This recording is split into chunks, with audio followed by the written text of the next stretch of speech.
Programa Direitos Sociais, da Universidade à Comunidade. Serviço Social em Ação, Um programa do Grupo de Estudos e Pesquisas sobre Ética, GEP. da UFPE. Este programa vai trazer para vocês informações sobre todos os seus direitos. Hoje nós vamos falar principalmente do direito à educação. Este direito que é fundamental, que é indispensável para o bem viver de todas as pessoas.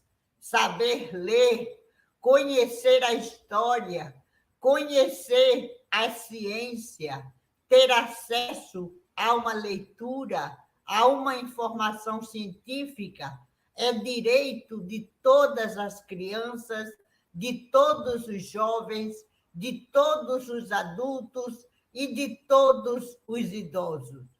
Educação é direito social, é direito fundamental para a população brasileira e para a população mundial. Hoje nós vamos trazer aqui a assistente social Andréa Brandão. Andréa Brandão trabalha no Instituto Federal de Pernambuco, que é o Instituto Federal de Ciência e Tecnologia do Estado de Pernambuco. E nós vamos conhecer, através das palavras de Andréa, o que é o IFPE, para que existe e qual é a função do IFPE, para que você saiba como acessar este instituto e você que é jovem ter direito à formação profissional, à formação técnica, como uma possibilidade, uma escolha para a sua vida profissional. E num segundo momento, nós vamos entrar na história da educação. Em especial, nós vamos conhecer quem foi o grego Eratóstenes e o que ele fez a respeito dos estudos científicos na antiguidade para provar que a Terra é, sim, redonda. E depois nós vamos ensinar para vocês como hoje nós podemos provar que a Terra é, sim, redonda. Está presente conosco, já assistindo, um abraço, André Luiz. Olha aí. Firmeza a equipe nesse programa, a proposta massa. André Luiz, fique com a gente participando e mandando suas comunicações. Nas próximas edições, poderá também telefonar para a gente e participar diretamente. Agora, no terceiro momento, nós teremos a assistente social Dalva Marcos. Dalva trabalha com trabalhadores do campo, com agricultores, com a agricultura familiar, com aqueles que fazem as feiras orgânicas aqui na cidade do Recife, aqueles que trabalham. Nós vamos conhecer como é o trabalho de educação popular que é realizado com esses trabalhadores para que eles possam se organizar e trazer para a mesa dos recifenses, dos brasileiros, daqueles que moram nas cidades, essa comida tão saudável e saborosa. A importância do trabalho do serviço social e da educação popular no campo. Pois bem, vamos começar e vamos ver aquilo que nos explica Andréa Brandão. Qual é a primeira pergunta, professora Alexandra Mustafa? A primeira pergunta que nós fizemos a Andréa é o que é o Instituto Federal de Pernambuco. Ela vai nos explicar. E também para quem se dirige esse instituto. Qual é o público que ele atende? aumentem o volume de seus celulares e computadores para assistir a entrevista da primeira pergunta, a resposta da primeira pergunta de Andréa Beltrão. Brandão. Oi, Andréa, com você. Meu nome é Andréa Brandão, né? Sou assistente social do Instituto Federal de Pernambuco e estou hoje aqui para a gente discutir um pouco o espaço socioocupacional da educação, né? E a prática da profissão do serviço social. Então, a primeira pergunta que me foi lançada é o que é o IFPE? O IFPE é o Instituto Federal de Ciência e Tecnologia do Estado de Pernambuco. Ele promove a educação profissional, técnica e científica em todos os seus níveis e modalidades, baseado no tripé da educação, que é pesquisa, ensino, pesquisa e extensão, né? A gente faz parte da rede federal de ensino profissionalizante. A que público a gente atende? Então, o IFPE, a gente tem o ensino médio. Então, nosso público prioritário são jovens, ingressantes no ensino médio e que vão cursar o ensino médio integrado com o profissionalizante. Nós também temos curso de graduação e pós-graduação. Então, a questão da faixa etária ela é bem diversificada, mas a gente inicia, né, o nosso público-alvo são esses adolescentes que vêm do ensino médio, que vão cursar o ensino médio na instituição e associado a isso, cursar o ensino profissionalizante, técnico e científico. Por que e para que existe o IFPE? Então, o IFPE faz parte da Política Nacional de Educação. Somos um órgão vinculado ao Ministério da Educação, né? Nossa esfera é a esfera federal, e a gente existe para promover a educação técnica, científica e profissionalizante para filhos, né, dos trabalhadores. A gente promove a qualificação profissional, o aperfeiçoamento profissional, para que esse jovem possa entrar no mercado de trabalho com condições compatíveis, né, com outros profissionais. Então, essa é a proposta do IFPE. É uma política pública de Estado, né, que se materializa com a promoção do ensino profissionalizante, especificamente, particularmente. Muito bem, um aplauso para a Andréa. Andréa Brandão.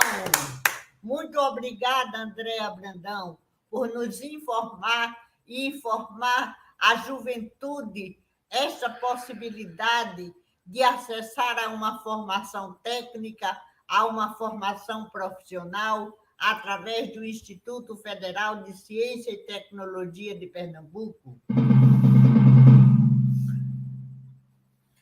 É importante, professora Alexandra, que exista esse instituto e por quê? Esse instituto é muito importante porque, através do estudo profissionalizante, as pessoas podem adquirir uma profissão. E qual é a segunda pergunta? A segunda pergunta que nós fizemos a Andréa, nós queremos saber qual é o papel da assistente social, o que faz a assistente social para que vocês que estudam no Instituto possam saber e se dirigir à assistente social quando tiverem necessidade do seu atendimento. Andréa Brandão. Então, a pergunta seguinte é: o que faz o assistente social do IFPE? A gente executa, propõe, elabora, planeja as ações baseadas, né, na Política Nacional de Assistência Estudantil, que se deu através de um decreto número 7.234, de 19 de julho de 2010. Esse decreto ele vai instituir um programa, né, de apoio à permanência do aluno de baixa renda dentro da instituição. São alunos que vêm da famílias que não têm condições de prover as suas condições de sobrevivência, de subsistência, e aí a gente tenta, através de um repasse financeiro, garantir a manutenção em condições de equidade, né, com os demais alunos. São alunos, a gente faz um levantamento do perfil socioeconômico do aluno e a gente faz a concessão do auxílio baseado nesse perfil socioeconômico, nas vulnerabilidades que o aluno apresenta, para que não haja a evasão motivada por questões socioeconômicas, né? Então, inclusive, o carro-chefe do programa, da política é o programa Bolsa Permanência, porque a lógica dessa política é essa, é manter o aluno dentro da instituição para que ele possa ter acesso, para que ele possa garantir a permanência e que ele possa ter êxito no seu objetivo. Então, o serviço social ele vai planejar ações nesse sentido, ele vai elaborar programas, ele vai acompanhar questões orçamentárias para poder planejar os seus programas. A gente vai trabalhar com ações socioeducativas de conscientização desses alunos. A gente trabalha com a família informando direitos, a gente trabalha na tentativa de articular com rede, porque a gente sabe que muitos problemas aparecem dentro do universo educacional e a gente trabalha articulando, repassando essas demandas para órgãos competentes. Então, o trabalho do serviço social é esse, é gerir, administrar esse recurso e estar sempre repensando essa política e a sua implementação de forma mais compatível com a realidade local. Muito obrigada, Andréa. Palmas para a Andréa.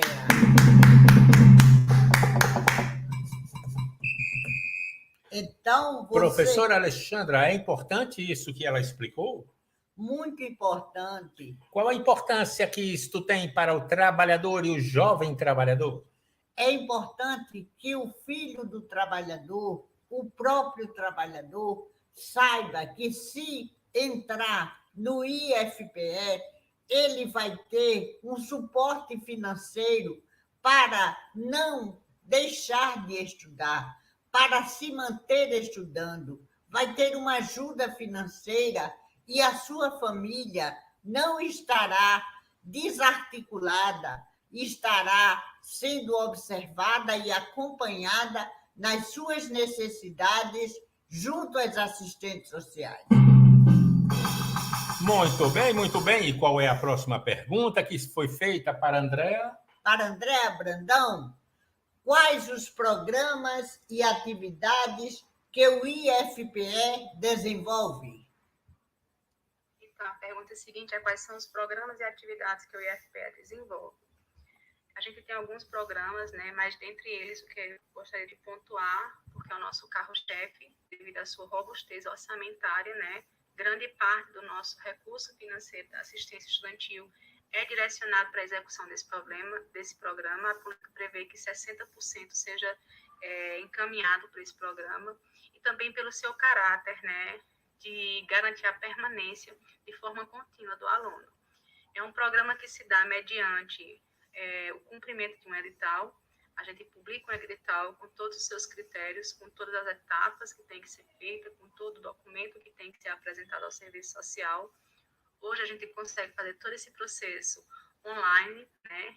A gente já conseguia fazer e com a pandemia a gente informatizou ainda mais o processo, então ele é um processo que está todo online, onde o aluno vai anexar algumas documentações necessárias para que a gente possa fazer uma análise socioeconômica da situação do aluno. E aí a gente vai, baseado nessa análise socioeconômica, associada a alguns critérios de vulnerabilidade, que a gente faz a eleição dentro do próprio edital, a gente elabora lá quais são aqueles critérios que a gente entende como são critérios que dificultam ainda mais e que vulnerabilizam ainda mais aquela situação do aluno. Então, esses critérios, eles também têm uma pontuação e a gente faz um ranking com essa pontuação. E a gente tem 3 níveis, né, de atendimento, 3 níveis de valores que são repassados ao aluno. Eles são repassados durante todo o semestre, né, mensalmente. O aluno vai recebendo mensalmente durante todo o semestre através de sua conta bancária. E ele pode ser renovado na medida que o aluno tem sua condição de acadêmica matriculado, renovado, aprovado nas disciplinas. Esse programa, ele automaticamente a gente renova, né? Muitas vezes depende muito da questão financeira, da questão orçamentária que está disponível, mas o serviço social hoje tem feito um trabalho para que mantenhamos esses alunos que já estão dentro do programa, né? A ampliação da cobertura depende muito do recurso disponibilizado. A gente tem um outro que é chamado de benefício eventual. Esse, ele não precisa de edital para acontecer, né? O aluno também fazia a solicitação de materiais de apoio, né? Materiais que ele precisa, porventura, para poder garantir a sua permanência na escola, para que garanta as condições de aprendizado de forma adequada. Geralmente, essa solicitação se dá com óculos corretivo, né? Então, o aluno vai lá, faz a solicitação do óculos corretivo. Como é um processo de licitação, ele tem que apresentar 3 cotações. Então, a pergunta seguinte é: quais são os programas e atividades que o IFPE desenvolve? Muito bem!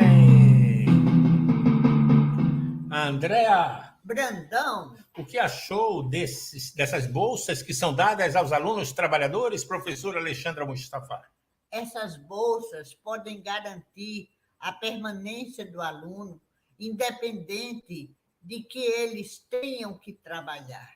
É possível estudar e se dedicar aos estudos, tendo bolsas de estudos que assegurem a permanência, a sua permanência, você que é jovem, dentro do IFPE. Muito bem, muito bem. E qual é a próxima pergunta, professora Alexandra Mustafa?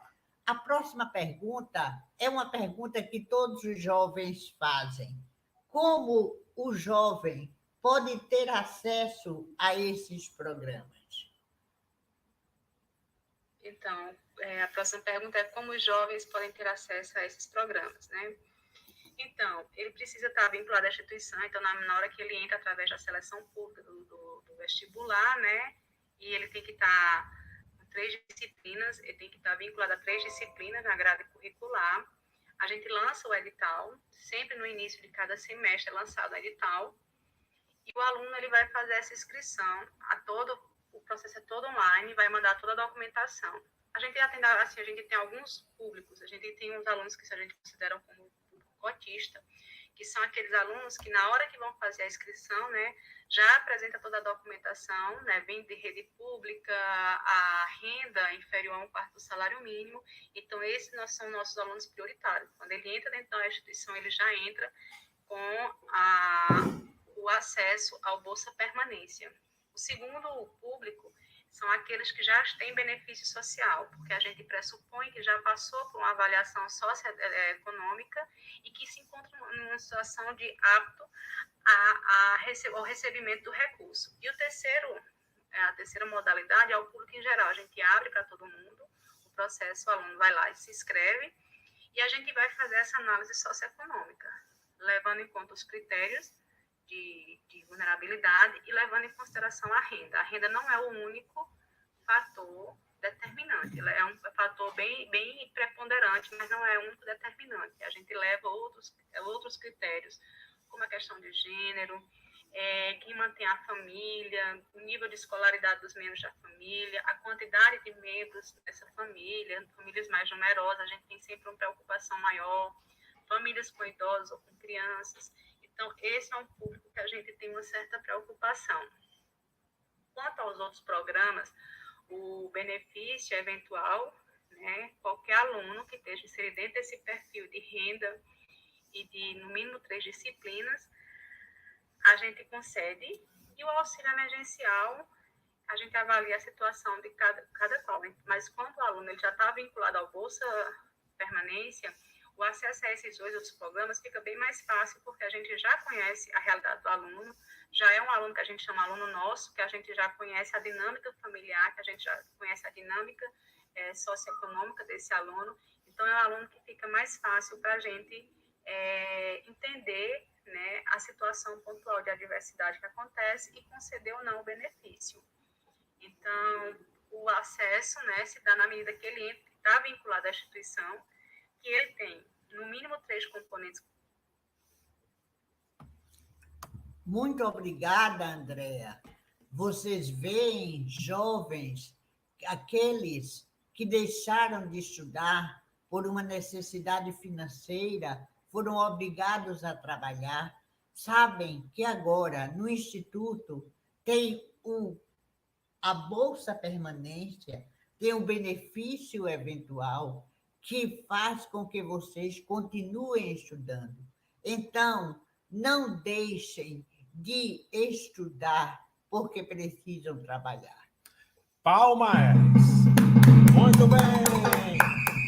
É isso aí, minha gente. Está vendo aí, trabalhador, filho de trabalhador? Se você está querendo ganhar uma bolsa e você gosta de estudar, o negócio é você procurar o IFPE, Instituto Federal de Ciência e Tecnologia de Pernambuco. E lá trabalha a Andréa Brandão. Essa que está com vocês, dando essa entrevista para o programa Direitos Sociais.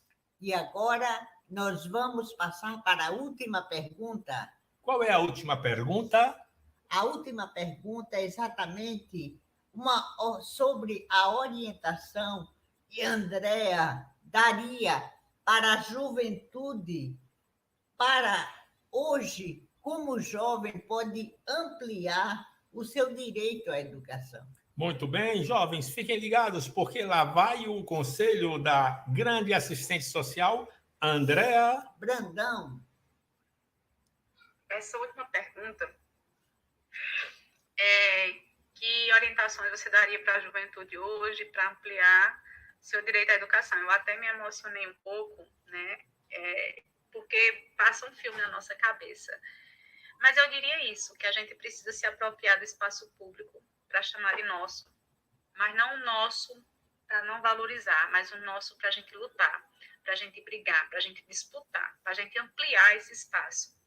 Né, para a gente ter essa política pública de Estado hoje, que é a política educacional, para a gente ter hoje a política nacional de assistência estudantil, que garante a permanência do aluno dentro da instituição de ensino federal, foram muitas reivindicações, foram muitas lutas, foram muitos embates políticos. Então, eu orientaria eles, eu diria a eles que permaneçam nos estudos, que estudar quando se vem de uma classe trabalhadora, se vem de situações tão adversas, é um ato revolucionário. Mas que ele não pare só nisso, que não se busque apenas uma mobilidade social, uma mudança financeira na sua vida, uma mudança de qualidade de vida, mas que ele possa também, com esse ensino, com essa política que fez mudar a sua realidade, que ele possa permanecer na luta para que outros espaços de disputa sejam tensionados e pendam para o nosso lado da classe trabalhadora. Então, a minha mensagem é essa. Aproveitem desse espaço, utilizem-se ao máximo do que é público, vamos estudar, vamos se dedicar, vamos mudar a nossa realidade e a realidade das pessoas que estão à nossa volta. Porque a educação ela tem essa possibilidade. A gente não muda só assim, a gente muda todo um contexto. É possível. Então, é isso que eu gostaria de dizer para eles. Que essa mobilidade, que essa possibilidade de uma vida diferente, quando se vem de uma classe subalterna, quando se vem de situações de pobreza, as mais adversas possíveis, a única forma digna é a educação. Então, é isso que eu gostaria de compartilhar com vocês. Me emociono porque... Muito bem, muito bem, muito bem. Palmas para ela. Muito bem. O que você acha, professora Alexandra Mustafa, dessas palavras de Andréa? Andréa, muito obrigada. Eu achei excelentes essas palavras. Andréa, que trabalha, que convive com os jovens, que trabalha na política de educação, que está acostumada a receber jovens com tantos problemas sociais, com tanta fragilidade, tanta vulnerabilidade. Vocês podem encontrar, falar diretamente com a Andréa. Vejam que ela tem um compromisso muito grande com a educação, com a juventude, que precisa ter acesso à educação. Não deixe jamais de estudar. Estudar é uma riqueza para o seu caráter, para a sua vida pessoal, para a sua vida profissional, para a sua vida como ser humano. Muito bem, muito bem. Agora vamos entrar na segunda parte do nosso programa. E nesta parte, nós vamos falar sobre um grande sábio da antiguidade. Nós vamos falar de Eratóstenes. Vocês já ouviram falar de Eratóstenes? Eu vou começar, neste momento, compartilhando com vocês um pequeno resumo sobre Eratóstenes que nós encontramos na Wikipédia. A Wikipédia sabe-se que não é a mais autorizada fonte de informação, porém, de certa forma, a Wikipédia ela possui as bases iniciais para começar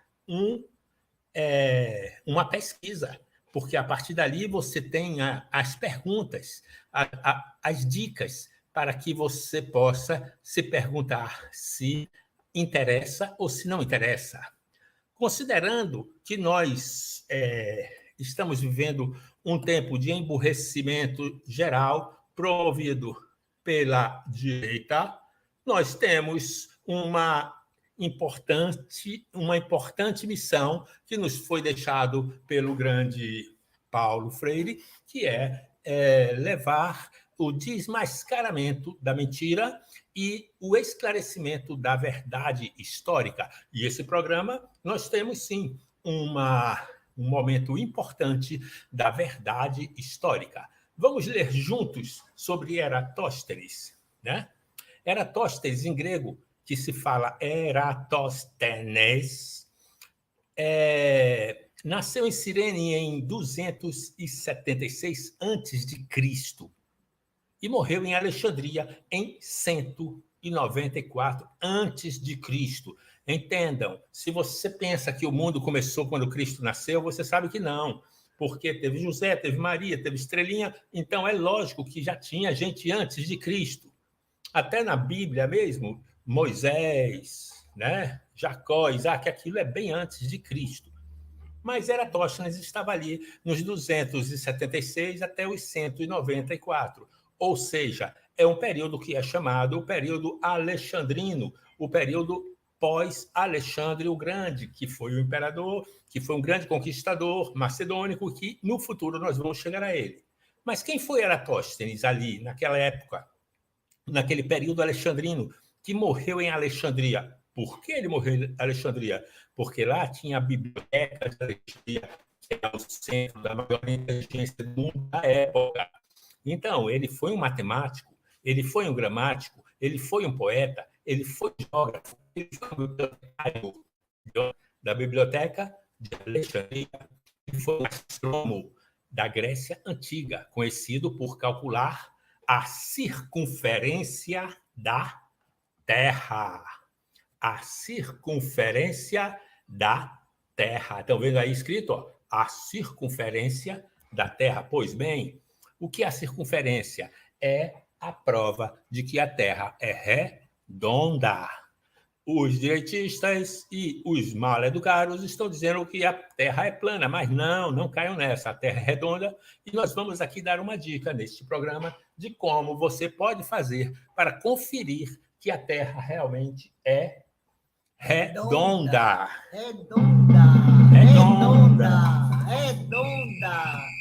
Pois é. Então, vejam, vamos continuar aqui este resuminho. Ele estudou em Cirene, em Atenas, em Alexandria, né? Os companheiros chamavam de Beta, porque o consideravam o segundo melhor do mundo em vários aspectos. O primeiro deve ter sido o próprio Aristóteles. Né? Então, vamos ver a vida de Eratóstenes. Ele é descrito pela Suda. A Suda é um livro que tem uma compilação que veio da Idade Média, em que conta a história dos grandes sábios. Então, ele é descrito pela Suda no livro Epsilon 2898, segundo Adler, como tendo sido aluno do filósofo Ariston de Quios, do gramático Lisânias de Cirene e do poeta Calímaco. O Suda esclarece que Ptolomeu III Vérgeta trouxe-o de Atenas para Alexandria, onde permaneceu até o reinado de Ptolomeu V Epifânio. Afirma-se que Ptolomeu III trouxe inicialmente de Atenas para ensinar o seu filho Filopátor, Ptolomeu IV Filopátor. A família dos Ptolomeus fazia a dinastia ptolomaica. Essa dinastia ela começou logo após a morte de Alexandre o Grande e durou até a morte de Cleópatra, que era também uma ptolomaica. Mas voltando a Eratóstenes, disse que ele foi chamado de Beta por estar sempre em segundo lugar em várias áreas do conhecimento. Outros, porém, o chamavam de Pentatlos, pentatleta, o pentaatleta, por sua diversidade de conhecimento. Ele conhecia 5 disciplinas ao mesmo tempo. No Sul, é dito que ele nasceu no período de 120, da 206ª Olimpíada e faleceu com a idade de 82 anos. Um dos seus discípulos foi Aristófanes de Bizâncio.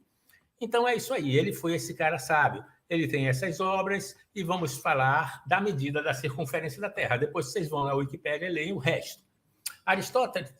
Eratóstenes foi um dos primeiros a calcular a circunferência da Terra. Em sua época, as datas dos solstícios e equinócio eram levemente diferentes das atuais. O que é o solstício e o equinócio? São aqueles momentos em que o Sol, no horizonte, muda de direção. A gente nota que, de repente, o Sol nasce numa posição diferente. Ali é porque houve um solstício ou um equinócio. No futuro, nós vamos fazer um programa e explicar bem direitinho o que é o solstício e o equinócio. Ele foi diretor da Biblioteca de Alexandria. Está vendo que eu acertei? E num dos manuscritos dessa instituição, tomou conhecido de que o solstício de verão na cidade de Siena, atual Assuã, ao meio-dia, o Sol fica quase exatamente no zênite. O zênite é lá no centro do céu, onde fica o nosso meio-dia aqui, o Sol. De modo que podia ser observado do fundo de um poço. Porém, em Alexandria, na mesma data, à mesma hora, isso não era possível, pois o Sol não fica suficientemente perto do zênite. Isso foi uma descoberta incrível, veja, já dá para notar que a Terra é redonda por aí, porque de uma cidade para outra, quando você estiver dentro de um poço, você via o Sol, mas na outra cidade você não via mais o Sol, é o mesmo Sol, mas ele estava deslocado. Estava deslocado por quê? Porque existia uma curvatura na Terra. Certo? É aí que está a importância do experimento de Eratóstenes. Ok? Palmas para Eratóstenes. Muito bem. Então, vejam bem. Então, percebeu que se ele pudesse determinar esses ângulos e soubesse a distância entre as cidades, poderia determinar o tamanho da Terra. Lógico que ele vai usar aí muito do que é o Teorema de Pitágoras, que a gente estuda na escola, e no futuro nós vamos estudar aqui também o Teorema de Pitágoras. Então, ele percebeu que se pudesse determinar esse ângulo e soubesse a distância entre as cidades, poderia determinar o tamanho da Terra. Nós não vamos continuar lendo a Wikipédia aqui, não. Agora basta, porque o que acontece? O que eu queria mostrar para vocês é exatamente isto. É exatamente o fato de que Eratóstenes, antes de Cristo, lá em Alexandria, fazendo um trabalho de medir no mesmo horário a posição do Sol, notou que a Terra não poderia ser plana. A Terra porque tinha de ser redonda. Eu vou mostrar aqui um desenhozinho que mais ou menos ilustra o que foi mesmo que Eratóstenes descobriu. Veja aqui, esse desenho eu peguei no Messenger, olha aí. Tá vendo? Esse pedacinho aí é da África, perto da região onde Eratóstenes estava, lá perto do Egito. A Alexandria fica ali no norte da África. Observem bem o que é o Sol lá em cima, a cidade S e a cidade A. E ali, ó, naquele delta, aquele desenho que está entre as duas cidades, está mostrando que há uma curva. Agora, imaginem vocês se nós fizéssemos uma união nacional através da internet internacional e pedirmos para que na mesma hora, no mesmo momento, uma pessoa aqui no Recife, outra no Rio de Janeiro, outra em Buenos Aires, outra em Roma, outra nos Estados Unidos, outra em outra cidade, e em outra, e em outra, em lugar que tiver sol, meça na mesma hora a posição do sol, e aí a gente vai fazer a mesma experiência de Eratóstenes de modo ampliado, e fazendo essa mesma experiência, a gente realmente poderá provar que a Terra é redonda. Entenderam ou ficou difícil?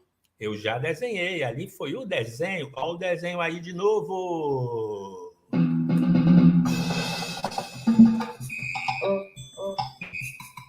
Pois é, minha gente, é isso aí. Então vejam, agora nós terminamos a segunda parte do nosso programa, que é a parte histórica. Vocês estudaram um pouco da história da educação, vocês conheceram Eratóstenes. Mas agora nós vamos entrar numa segunda parte do nosso programa. Nós vamos trazer da cidade. Qual cidade, professora Alexandra? De Casinhas. Nós vamos trazer de Casinhas nada mais, nada menos do que a nossa querida assistente social Dalva Marcos. Dalva Marcos. Nós vamos pegar o telefone agora e vamos ligar para Dalva Marcos e nós vamos concluir o nosso programa conversando com ela. Um momentinho que eu botei o telefone ali para carregar, vou pegar ele. Gente, esse programa é para mostrar que o direito à educação é um direito de todos, que, através da rádio, nós também podemos nos educar. Paulo Freire educou muitas pessoas através de programas de rádio, através de outras formas alternativas de educação. E educação é informação, educação é formação.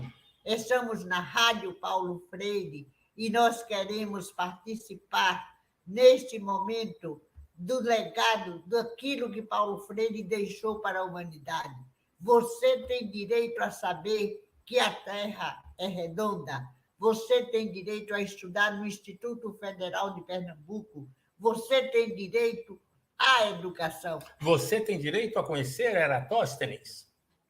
Você tem direito a ser educado e receber uma formação de nível superior.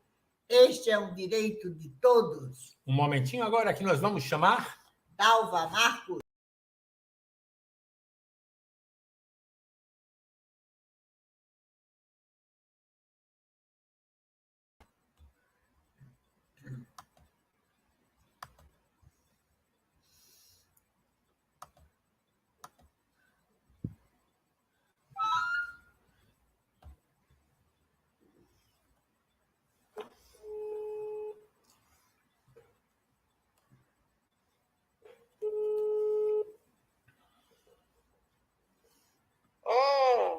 Alô, Dalva, boa noite.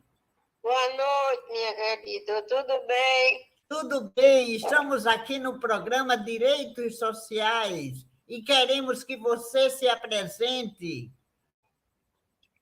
Meu nome é Maria Dalva Marcos, sou formada em Sociologia, tenho nível superior em Sociologia Rural, em Administração e também em Economia Doméstica. Hoje eu desenvolvo ações no ProRural, que é um projeto de área rural, cofinanciado pelo Banco Mundial, Governo do Estado e associações de produtores rurais. E dentro desse programa nós temos ações de inclusão socioprodutiva, ações de abastecimento de água e ações educativas e organizacional, que é justamente os produtores rurais associados formalmente em uma organização com objetivo de desenvolver projetos coletivos, especialmente com as famílias em situação de pobreza, né, de deficiência, em vulnerabilidade e risco social. Dalva, deixa eu te fazer uma pergunta. É verdade que esse trabalho que você faz com esses agricultores termina com as feiras que são feitas aqui em Recife, as feiras de cereais orgânicos, de agricultura orgânica, que é tão querida, que hoje é tão saudável diante do agronegócio e da agricultura que não é orgânica, que é química.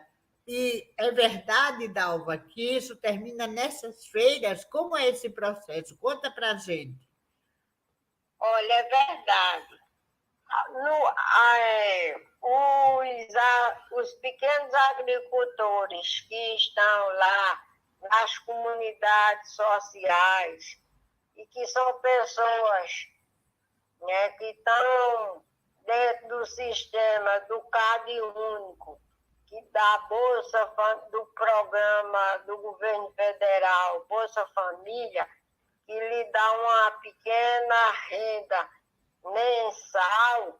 Então, eles vivem lá no seu habitat, mas só essa bolsa que eles recebem da Bolsa Família não é suficiente para mantê-los. E anteriormente, antes desses programas sociais, né, serem desenvolvidos com os agricultores de agricultura familiar e também, especialmente, os de agroecologia, que é um projeto riquíssimo, porque o pequeno produtor é ele quem coloca hoje 80% do produto na mesa, né, de todas as famílias brasileiras.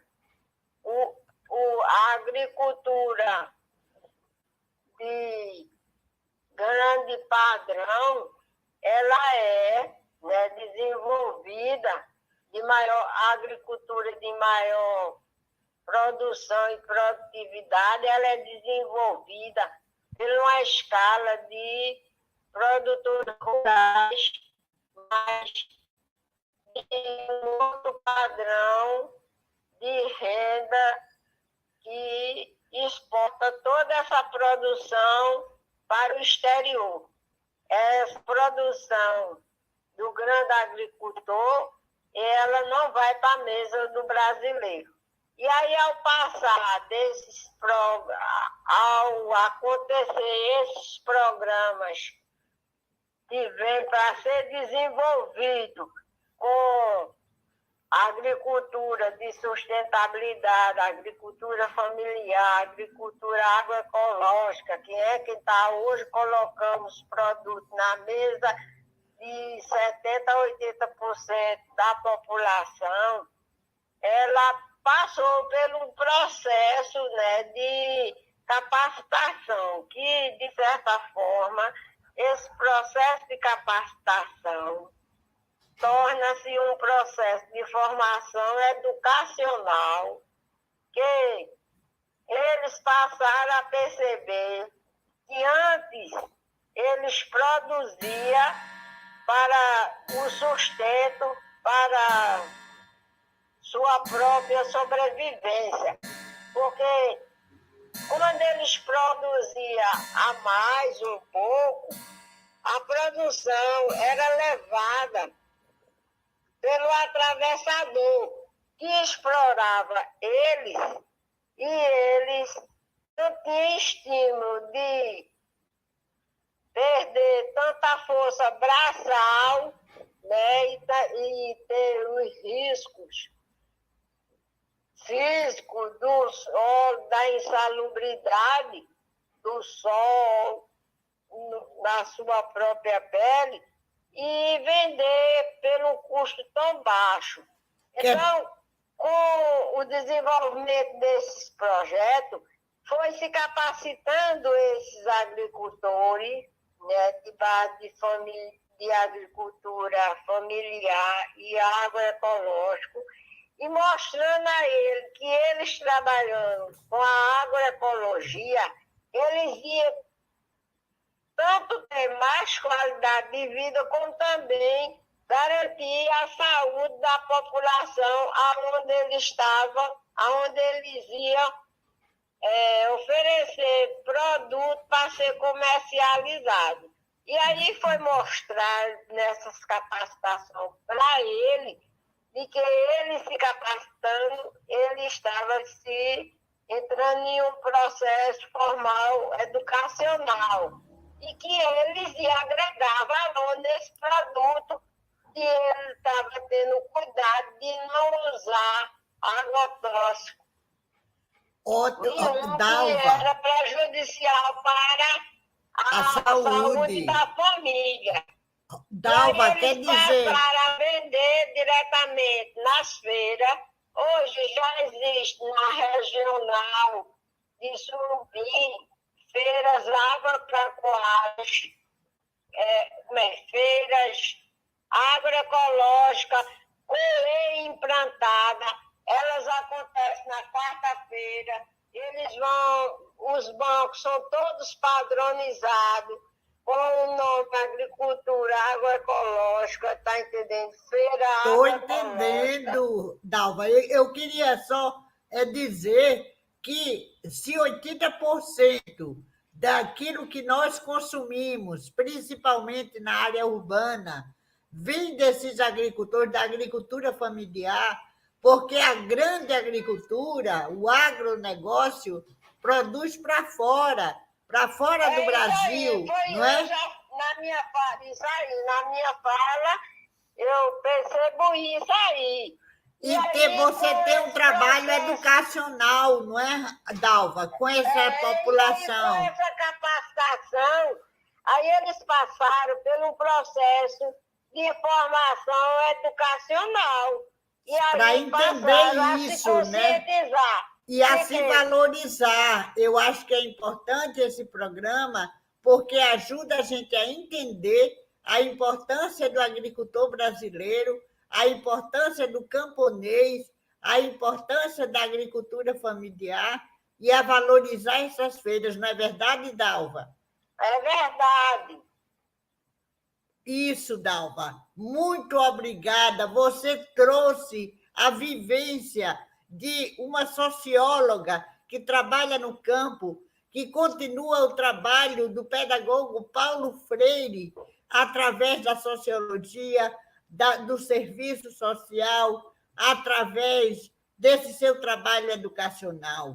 Muito obrigada por sua experiência. A partir de agora, tenho certeza que todos os que estão nos ouvindo passarão a valorizar muito mais os agricultores e a agricultura familiar.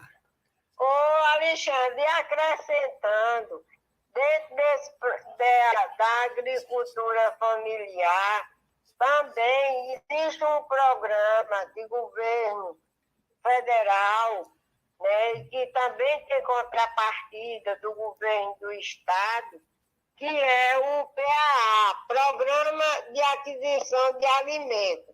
Então, Dalva, deixa eu dizer uma coisa. A associação formal, eles vendem esses produtos para os municípios e os municípios a Secretaria de Assistência Social do município, ela passa a distribuir esses alimentos para as associações de pequenos produtores rurais que estão em vulnerabilidade e risco social. Muito bem, isso, Dalva. tem uma nutricionista que também faz palestra, ajuda a pesar as crianças e faz também um processo educacional, né, mostrando a importância de cada alimento e quais são as substâncias nutrientes que ela deixa no nosso organismo, que evita da população a problemas de saúde. De saúde, exatamente. Isso é muito importante. Dalva, a sua entrevista foi importantíssima. Nós queremos continuar conversando com você em próximos programas. Nós queremos continuar sabendo melhor como é que funciona a agricultura familiar. Muito obrigada, Dalva. Muito obrigada. Muito obrigada, Dalva. Obrigada, minha querida. Quando você precisar, você me avisa com antecedência. É que a gente pode fazer entrevistas diretamente com esses produtores que estão participando, né, das feiras agroecológicas, que cresceu muito aqui no Recife, como também está crescendo nos interior. Entendeu? Que Muito tudo que obrigada. eles Nós queremos e sim. leva toda semana a feirinha agroecológica e eles estão vendendo bem.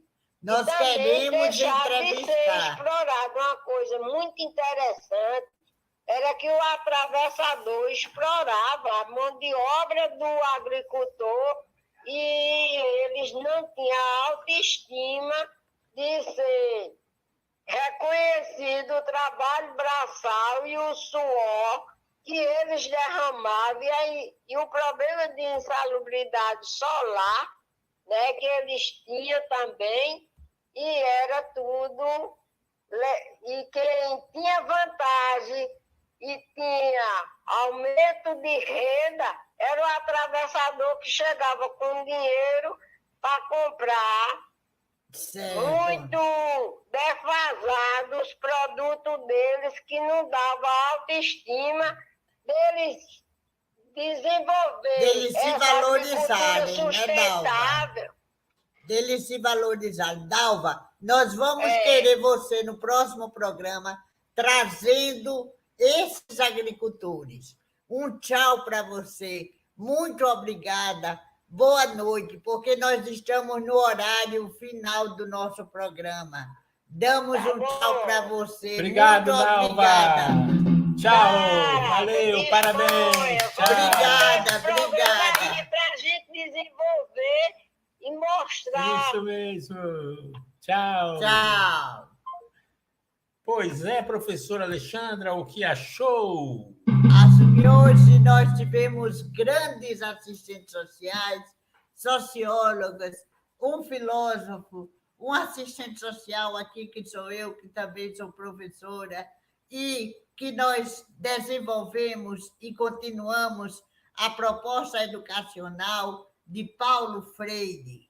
Pois é, pessoal, vocês acabaram de assistir o programa Direitos Sociais da Universidade à Comunidade. Serviço Social em Ação. Um programa do Grupo de Estudos e Pesquisa sobre Ética, GEP, da UFPE.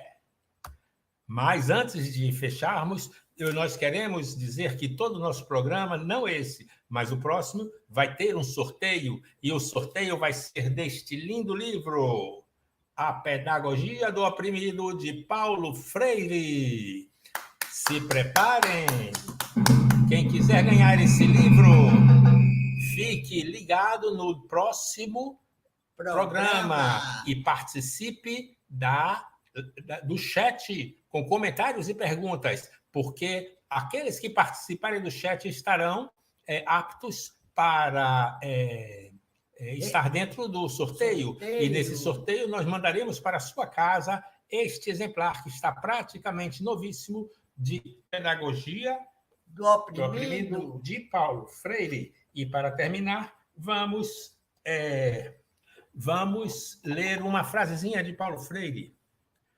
O mundo mais humano de suas justas aspirações, contudo, é a contradição antagônica do mundo humano. Quer dizer, os opressores, eles falam de um mundo humano, mas é uma contradição, porque é antagônica do mundo humano. dos oprimidos, dos trabalhadores, é antagônica à humanidade que os opressores dizem que é. Nós não podemos dizer que o que os opressores chamam de humano é humano, porque eles oprimem, eles desumanizam as pessoas. É aí que a gente vai conhecer também o humanismo de Paulo Freire, que trataremos no próximo encontro. Do nosso programa, na próxima edição do Exatamente. Nosso programa. Então, um tchau para vocês e fiquem conosco no programa Direitos Sociais da Universidade à Comunidade. Serviço Social em Ação. Um programa do Grupo de Estudos e Pesquisas sobre Ética da UFPE, GEP.